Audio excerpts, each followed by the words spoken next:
அவள் வேகமாக தாத்தா அருகில் சென்று, தாத்தா அது என்று வேதிகா பேச ஆரம்பிக்க, நான் கீழே டைனிங் ஹால்ல இருக்கேன், நீ சீக்கிரம் கிளம்பி வா, ஒரு முக்கியமான விஷயம் பேசணும் என்று கூறி வேகமாக அங்கிருந்து சென்று விட்டார் அதியமான். வேதிகா கோபமாக திரும்பி சர்வாவை முறைத்தாள். தனக்கு கிஸ் கொடுத்த சர்வாவை வேதிகா என்ன செய்ய போகிறாள்? வேதிகாவும் சர்வாவும் கிஸ் அடித்துக் கொண்டிருப்பதை பார்த்த அதியமான், ஓ சாரி, தப்பான நேரத்தில் வந்துட்டேன். வேதிகா, ஒரு முக்கியமான விஷயத்தை பத்தி உன்கிட்ட பேசணும். எனக்கு இன்னைக்கு அர்ஜென்ட்டா ஒரு அப்பாயின்மெண்ட் இருக்கு, அதுக்கு நீயும் என் கூட வரணும். நான் கீழே டைனிங் ஹாலில் வெயிட் பண்றேன், நீ கொஞ்சம் சீக்கிரம் வா என்று வேக வேகமாக கூறிவிட்டு அங்கிருந்து சென்றிருக்க, சர்வாவோ கடவுளே கடவுளே கடவுளே என்ற அதே அதிர்ச்சியில் இருந்தான். முதல் தடவை சர்வாவையும் அவளையும் ஒன்றாக பார்த்ததிலிருந்து அதியமான் மொத்தமாகவே வேதிகாவை வெறுத்திருந்தார். எந்த முக்கியமான பிசினஸ் விஷயங்களையும் அவளோடு டிஸ்கஸ் செய்வதில்லை. அவளே அதை பற்றி விசாரித்தால் கூட பெரிதாக அவளிடம் அதை பற்றி எதுவும் பேச மாட்டார். ஆனால் இன்று அவராகவே அழைத்திருப்பது வேதிகாவிற்கு சந்தோஷத்தையும் ஆச்சரியத்தையும் கொடுத்தது. தாத்தா எப்படி இவ்வளோ சீக்கிரம் மனசு மாறினாரு என்றுதான் யோசித்துக் கொண்டிருந்தாள். அப்போது அருகில் வந்த சர்வா, என்ன மன்னிச்சிட வேதிகா, அது ஏதோ தெரியாம நடந்து போச்சு நாம் என்று உளர, அவன் குரலை கேட்டதும் மீண்டும் அவளுக்கு கோபத்தில் முகம் சிவந்தது. ராஸ்கல், எவ்வளோ தைரியம் இருந்தா எனக்கே கிஸ் கொடுப்ப என்று கோபத்தில் அவன் சட்டையை பிடித்து, நீ என்ன பண்ணாலும் நான் எதுவும் செய்ய மாட்டேன்னு நினைச்சிட்டேல, உன்ன என்று அவனை திட்டிக்கொண்டே போனவள் தாத்தா அழைத்தது ஞாபகம் வந்ததும், உன்னை அப்புறமா வச்சுக்கிறேன் என்று கூறி வேகமாக குளியலறைக்குள் சென்று விட்டாள். ஆள் ரொம்ப உக்கிரமா இருக்காளே, வெளியே என்ன செய்ய போறாளோ என்று யோசித்த சர்வா அவசரமாக சர்வன்ட்ஸ் ரூமில் இருந்த பாத்ரூமை பயன்படுத்திவிட்டு நேராக டைனிங் டேபிளை நோக்கிச் சென்றான். அவன் அமர்ந்து சாப்பிட ஆரம்பிக்க சிறிது நேரத்தில் வேதிகாவும் அங்கு வந்து சேர்ந்தாள். தாத்தாவின் அருகில் அமர்ந்தவள், என்னமோ முக்கியமா பேசணும்னு சொன்னீங்களே, என்ன விஷயம் தாத்தா என்று கேட்க, நீ விக்ரமன் கம்பெனியோட டீலை ஃபைனலைஸ் பண்ணி வச்சிருந்தேல, அதுக்காக இன்னைக்கு வர சொல்லியிருக்காங்க. கம்பெனியோட ரெப்ரசன்டேட்டிவா நீதான் இருக்கணும்னு அவங்க ஆபீஸ்ல இருந்து சொல்லி அனுப்பியிருக்காங்க. அதனால இந்த கான்ட்ராக்ட் வேணும்னா நீ என் கூட வரணும் என்று அதியமான் சொல்லிக் கொண்டிருக்க, சர்வா முகத்தில் லேசான புன்னகை. இவை அனைத்துமே சர்வாவின் ஏற்பாடுதான். அவன் சொன்ன அனைத்தையும் விக்ரமன் சரியாக செய்திருந்தார். எப்படியாவது மீண்டும் வேதிகாவின் செல்வாக்கை அந்த குடும்பத்தில் அதிகரிக்க வைக்க வேண்டும் என்றுதான் சர்வா இந்த ஏற்பாட்டை செய்திருந்தான்.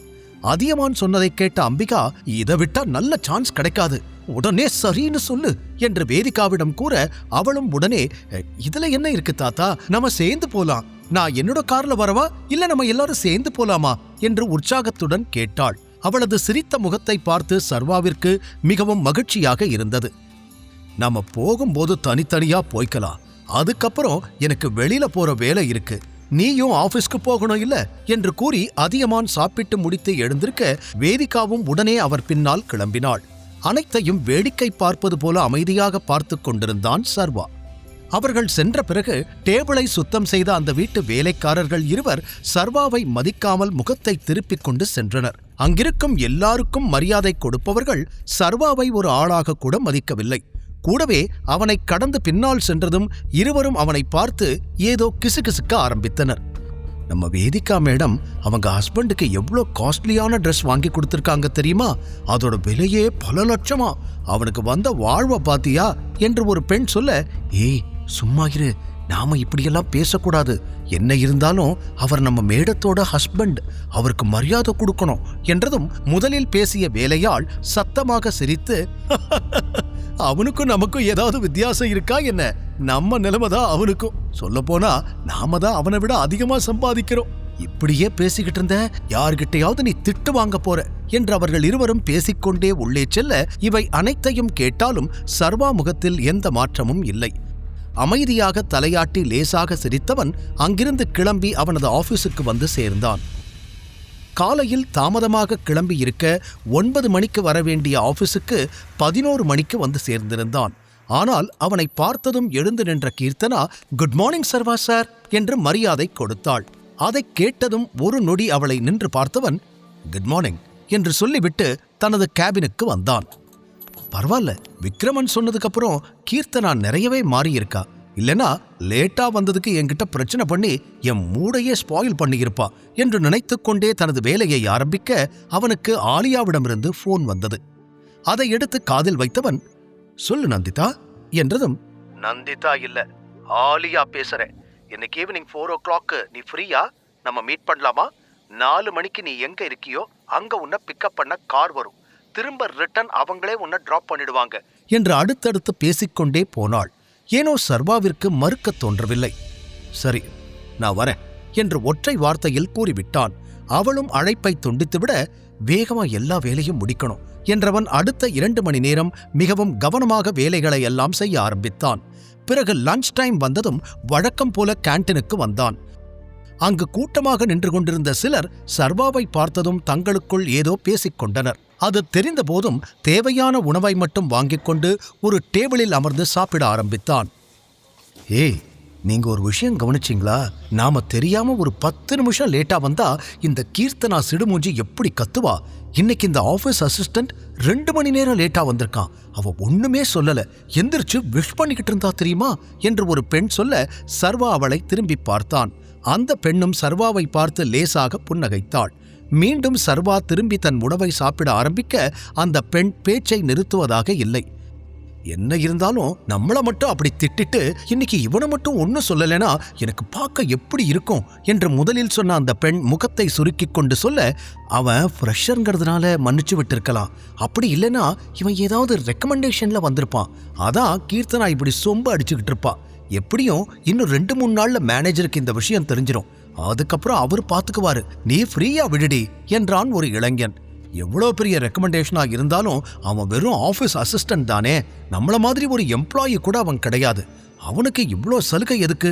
அதுதான் இப்ப என்னோட கேள்வி என்று அந்த கூட்டம் சர்வாவை பற்றியே மீண்டும் மீண்டும் பேசிக் கொண்டிருந்தது.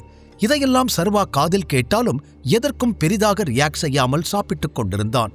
அப்போது, என்ன சர்வா, நீ இங்க ஆஃபீஸ் அசிஸ்டண்டா தான் வேலை பார்க்கறியா என்று பின்னாலிருந்து ஒரு பழக்கப்பட்ட பெண்ணின் குரல் கேட்க சர்வா திரும்பி பார்த்தான். காமினிதான் அங்கு நின்றிருந்தாள். அப்போதுதான் காமினியும் இங்கு வேலை செய்வது அவனுக்கு தெரிய வந்தது. இப்போது அவளை பார்த்த பின்பும் பெரிதாக அலட்டிக் கொள்ளாதவன் மீண்டும் சாப்பிட ஆரம்பிக்க அவனுக்கு எதிரில் அமர்ந்தவள், என்ன சர்வா, என்ன பார்த்தா பேசக்கூட மாட்டியா என்று கேட்டாள். உனக்கு என்ன பேசணும்? ஏதாவது சொல்லணும்னா டைரக்டா சொல்லிட்டு கிளம்பு என்று அவனும் திருப்பி சொல்ல, நீ இங்க ஒரு ஆபீஸ் அசிஸ்டண்டா வேலை பார்த்துட்டு அன்னைக்கு எப்படி ஹோட்டல்ல அவ்வளோ பெரிய பில்லை செட்டில் பண்ண? வருஷம் முழுக்க நீ உன் சம்பளத்தை சேர்த்து வச்சா கூட உன்னால அவ்வளோ அமௌண்ட் சேர்க்க முடியாது, அப்புறம் எப்படி என்று அவளது சந்தேகத்தை கேட்க, நீ கூட தான் வேர்ல்ட் டூர் போக போறேன்னு சொன்ன. இந்த வேலையை பார்த்துட்டு எப்படி உன்னால வேர்ல்ட் டூர் எல்லாம் போக முடிஞ்சதுன்னு நான் உன்கிட்ட கேட்டேனா என்று திருப்பி கேட்டான் சர்வா. ஏய், நான் ஒன்னும் உன்ன மாதிரி யாரும் இல்லாதவ கிடையாது. என் அப்பா கிட்டயும் நிறைய பணம் இருக்கு. அது மட்டும் இல்லாம நான் உன்னை விட பெட்டரான பொசிஷன்ல இருக்கேன். சோ என்னால நான் நினைச்சத பண்ண முடியும். முதல்ல நீ எப்படி அன்னைக்கு பில் செட்டில் பண்ண அதை சொல்லு என்று மீண்டும் மீண்டும் அதையே கேட்டவளுக்கு உண்மையை தெரிந்து கொள்ளவில்லை என்றால் தலையே வெடித்துவிடும் போல இருந்தது. சர்வா சிரித்தபடி கேட்டான், முதல்ல நீ பதில் சொல்லு. நீ வேர்ல்ட் டூர் போனேன்னு சொன்னதெல்லாம் உருட்டு தானே? நீ போய் தானே சொன்ன என்று சர்வா கைகளை கட்டிக்கொண்டு அவளை பார்க்க கடுப்பானாள் காமினி. சர்வா, நான் உங்ககிட்ட கேஷுவலா தான் கேள்வி கேட்டேன். அதுக்கு எதுக்கு நீ இப்படி இன்சல்ட் பண்ற மாதிரி பதில் சொல்லிக்கிட்டு இருக்க? என்ன இருந்தாலும் நம்ம 2 பேரும் காலேஜ் ஃப்ரெண்ட்ஸ். இங்க நான் மட்டும்தான் உனக்காக இருக்கேன் என்று அவள் சொல்ல, அப்படி என்ன நீ எனக்காக பண்ணிட்ட? கொஞ்சம் சொல்ல முடியுமா என்று சிறிதும் முகத்தில் எந்த ரியாக்ஷனும் இல்லாமல் கேட்டான் சர்வா. நீ கவனிச்சியா இல்லையான்னு எனக்கு தெரியல. இங்க இருக்கிற எல்லாரும் உன்னை பத்தி தான் பேசிக்கிட்டு இருக்காங்க. ஆனா உன் கூட பேச யாருக்குமே விருப்பம் இல்லை. நீ தனியா உட்காந்து சாப்பிட்டுக்கிட்டு இருக்க. யாராவது உன் பக்கத்துல வந்து உட்காந்து சாப்பிட்டாங்களா? இல்ல உன்கிட்ட பேசதான் ட்ரை பண்ணாங்களா? இல்ல. ஆனா நான் தான் உன்னை தேடி வந்து உன்கிட்ட பேசிக்கிட்டு இருக்கேன். நீ என் காலேஜ் ஃப்ரெண்டுங்கிறதுனால அதுக்காகவாது கொஞ்சம் மரியாதை கொடுத்து என்கிட்ட பேசு என்று காமினி கூற, சர்வா பெரிதாக அதை கண்டுகொள்ளாமல் சாப்பிடுவதிலேயே கவனமாக இருந்தான். அதில் அவளுக்கு இன்னும் தான் எரிச்சல் அதிகமானது. உன்னை போய் ஃப்ரெண்டுன்னு நினைச்சு பக்கத்துல உட்கார்ந்தேன் பாரு, என்ன சொல்லணும்? உன்னோட இந்த ஆட்டிடியூடுக்காகவே நீ கண்டிப்பா வருத்தப்படுவ என்று அவனுக்கு சாபம் விடுவது போல சொன்னவள் தனது பிளேட்டை எடுத்துக்கொண்டு அங்கிருந்து எழுந்து சென்று விட்டாள். அப்போது கூட அவளை சர்வா கண்டுகொள்ளவில்லை. பின் மீண்டும் தனது கேபினுக்கு வந்து சேர்ந்தவன் மிச்சமிருந்த வேலைகளை பார்க்க ஆரம்பித்தான். வேக வேகமாக தன்னுடைய வேலைகள் அனைத்தையும் துரிதமாக முடித்தான் சர்வா. சிறிது நேரத்திலே மணி 4 எட்டி இருக்க கடிகாரத்தை பார்த்தவன் ஆலியாவிடமிருந்து ஏதாவது மெசேஜ் வந்திருக்கிறதா என்று பார்த்தான். எதுவும் வரவில்லை. மெசேஜ் பண்ணலேனாலும் கண்டிப்பா ஆள் அனுப்பியிருப்பா என்று யோசனை செய்தவன் அனைத்தையும் எடுத்து வைத்துவிட்டு வெளியில் கிளம்ப தயாரானான். சர்வா லாபி அருகில் வந்து லிப்டுக்காக காத்து கொண்டிருக்க சிலர் அங்கு அவனையே பார்த்து கொண்டிருப்பதையும் அவனை பற்றி பேசுவதையும் கவனித்தான். ஆனால் அதை பெரிதாக கண்டுகொள்ளவில்லை. ஆனால் அவனை தடுத்து நிறுத்தும் விதமாக திடீரென ஒரு குரல் கேட்க ஒரு நொடி நின்றான் சர்வா. உங்களுக்கு சர்வாவோட ஹிஸ்டரி தெரியுமா? ரொம்ப கேவலமான கதை தான் அவனது. அவனை மாதிரி ஒரு ஆளை நீங்க பார்த்திருக்கவே மாட்டீங்க. டீ கடையில டீ கிளாஸ் கழுவிக்கிட்டு இருந்தான். அதே கடையில காலையில மதியம் நைட்டுன்னு 3 வேளையும் டீ பிஸ்கட் சாப்பிட்டே உயிர் வாழ்வான். ஆனா இன்னைக்கு பாருங்க, எவன் கைய கால புடிச்சோ இப்படி ஒரு வேலைக்கு வந்திருக்கான் என்று சர்வாவின் பழைய பெருமைகளை உற்சாகமாக சொல்லிக் கொண்டிருந்தாள் காமினி. இவை அனைத்தையும் கேட்ட சர்வா ஒரு நொடி அவளை திரும்பி பார்த்தாலும் அதற்கு மேல் கண்டுகொள்ளாமல் லிப்டில் ஏறி சென்று விட்டான். சர்வா அவளை மதிக்கவில்லை என்பதற்காக எப்படியாவது பேசி அவனை வம்பு இழுத்து மற்றவர்கள் முன்னால் அவமானப்படுத்த வேண்டும் என்ற முடிவில்தான் இதெல்லாம் செய்தாள். ஆனால் அவன் கண்டுகொள்ளாமல் சென்று விட்டது அவளுக்குதான் இப்போது பலத்த அவமானம். அதனால் கடுப்பானவள், ஓ, உனக்கு அவ்வளோ ஆயிடுச்சா? உன்னை விடமாட்டேன் சர்வா, என்ன பண்றேன்னு பாரு என்று அவன் பின்னாலேயே தானும் சென்றாள். கீழே வந்த சர்வா தனது போனை பார்க்க அதில் ஆலியா அவனுக்கு எந்த காரில் வரவேண்டும் என்பதற்கான அனைத்து டீடைல்ஸ்களையும் அனுப்பியிருந்தாள். அவன் அதை பார்த்து கொண்டே நிமிர்ந்து பார்க்க எதிரில் ஒரு லக்ஸுரியான கார் நின்றிருந்தது. அதன் டிரைவர் சர்வாவிடம் மரியாதையாக வந்து நின்று, சர்வா சார், நம்ம போலாமா என்று கார் கதவை திறந்துவிட்டபடி கேட்டான். தலையாட்டிவிட்டு காரில் ஏறி அமர்ந்தான் சர்வா. அவன் பின்னாலேயே ஓடி வந்த இந்த காட்சியை பார்த்த காமினியால் தன் கண்களையே நம்ப முடியவில்லை. இவ்ளோ எக்ஸ்பென்சிவான கார்ல சர்வாவா? அதுவும் டிரைவர் இவனுக்கு கார் கதவெல்லாம் திறந்து விடுறான் என்ற அதிர்ச்சியில் உறைந்தே நின்றாள். அவன் காரில் ஏறியதும், சார், பாட்டு ஏதாவது போடவா என்று டிரைவர் கேட்க சர்வா தலையசைத்தான். இப்ப நம்ம எங்க போறோம்? ஆலியாஸ் பாரடைஸ் என்றதும் சர்வா மெலிதாக சிரித்தான். கார் கிளம்பியது. இவை அனைத்தையும் பார்த்து கொண்டிருந்த காமினியின் காதிலிருந்து புகையும் கிளம்பியது. தன்னை வாய்ப்பிழந்து ஆச்சரியத்தோடு பார்க்கும் காமினியின் பார்வை சர்வாவிற்கும் ஒரு கெத்தை கொடுத்திருக்க வேண்டும். எனவே அவளை கண்டுகொள்ளாமல் அப்படியே சென்று விட்டான். ஏற்கனவே அவன் மீது இருந்த சந்தேகம் இப்போது காமினிக்கும் இன்னும் அதிகமானது.